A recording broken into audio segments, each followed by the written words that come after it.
I'll be talking about Mary Grant Bruce's Back to Billabong, which was printed in 1921. Here's my copy. It's the 1950s version. No cover, I'm afraid. Right, this is an unusual beginning. It has a very unusual beginning. The first 104 of the 250 pages don't have a single Linton in them.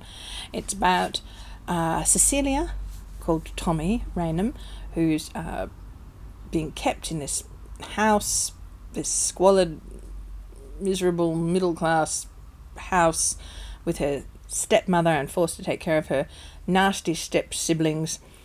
Her brother Bob had been a pilot in the war, and now that the war is over, they try to escape. They want to go to Australia.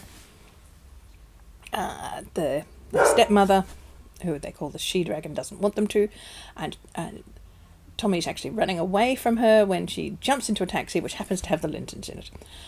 So the first third of the novel, not a Linton in sight until they leap into the taxi with them. Then they get on the boat, which is taking them to Australia, and Tommy and Nora become great friends because all the other women on the boat are actually wives and mothers, not sisters. They get back, and Bob and Tommy settle near, or after they have a big feast with their friends in Melbourne. They go back to Billabong, of course.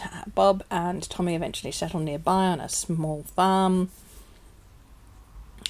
Then there's an outbreak of the Spanish flu, and Tommy and Nora help out at the hospital. They do the cooking, and Jim escorts people around in his the ridiculously large limousine that they've inherited from John O'Neill.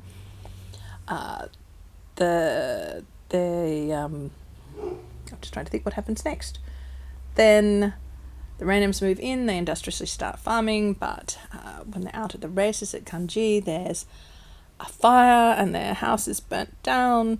Wally races back to the house and manages to rescue some of their most beloved belongings.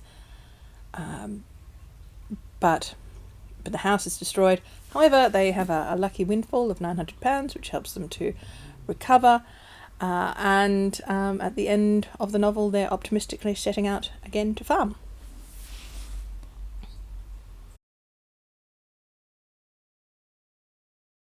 Rescue time. So, the first third of the novel is really about Tommy and Bob figuring out how to rescue themselves. And once they do, they prove that they're able to meet the Lintons and join them as equals, really. Then when they're waiting to board the boat, Nora and, well, all of them really, they take care of various bored babies and children who are trying to, whose parents are trying to get onto the boat. They also help out during the pandemic, so topical. The girls do the cooking at the hospital, and Jim ferries people around in their ludicrously large limousine. And Wally and Mr. Linton are meanwhile furnishing the Raynham's cottage with homemade wooden furniture, and Wally, of course, rides in and rescues their treasured oddments from the fire. So, lots of rescues, very exciting. This novel has what's clearly a self-insert. They encounter Mrs. Burton, who has two small children, and tells them about her life in South Wales, where they were cut off and all they could reliably get to eat was potatoes and herrings, but she's lucky because her husband's fine. And that's clearly based on Bruce's experience, where she lived in South Wales and was cut off and could only eat potatoes and herrings, and life was quite difficult, I think. This journey back from England was the first time that Bruce had been without a nanny.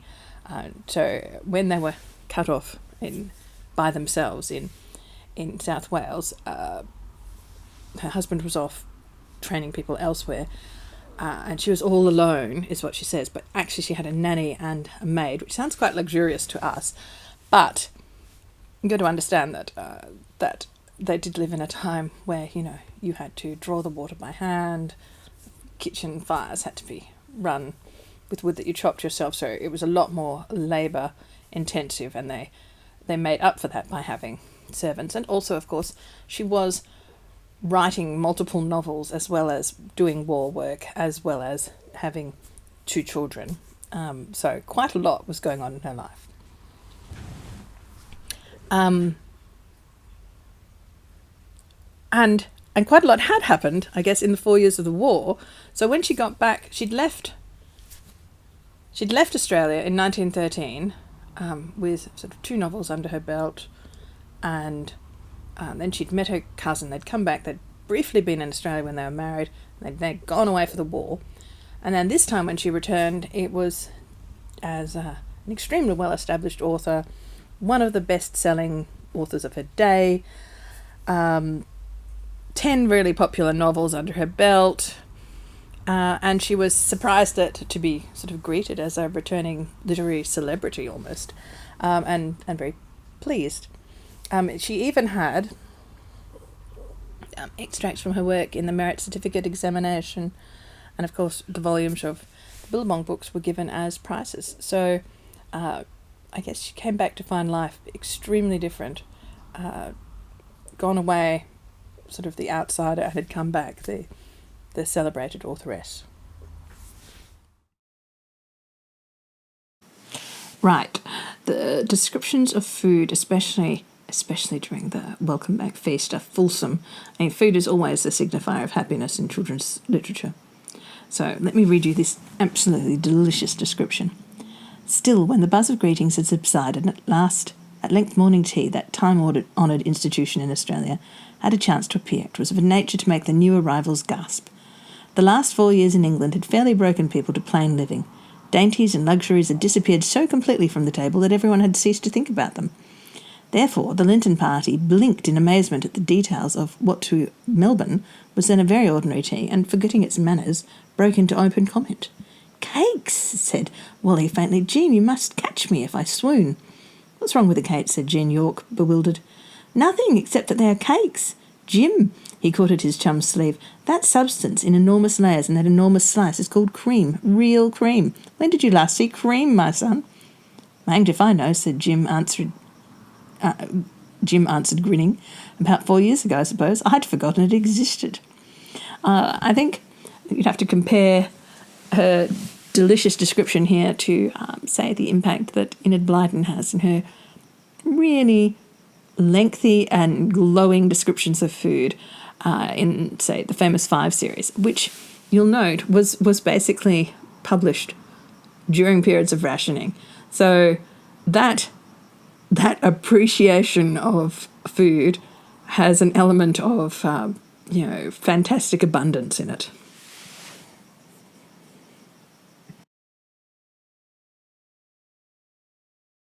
Spanish flu, or the great pandemic that Bruce described.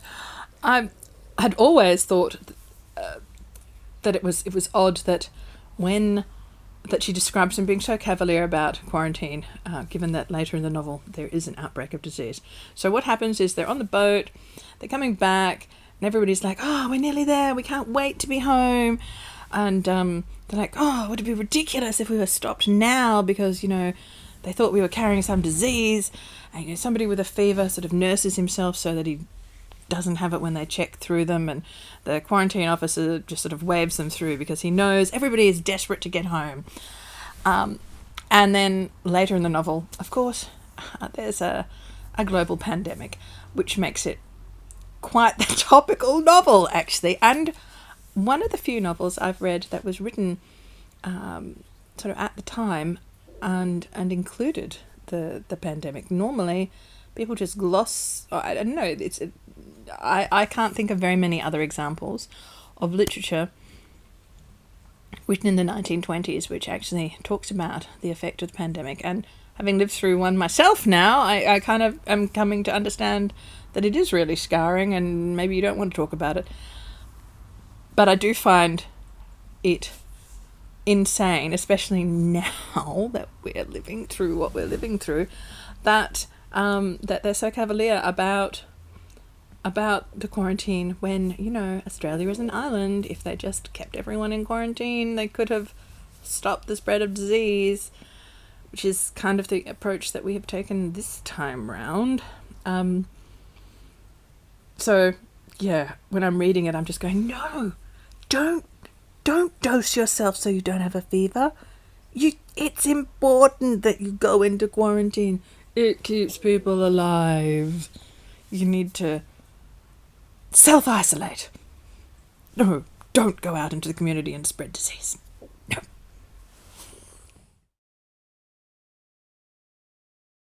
No. Overall, back to Billabong, I like it. It's got a really unusual structure for a Billabong novel. I mean, in that a third of it is not about the Billabongs at all. It's about a life of quiet despair in the suburbs of London.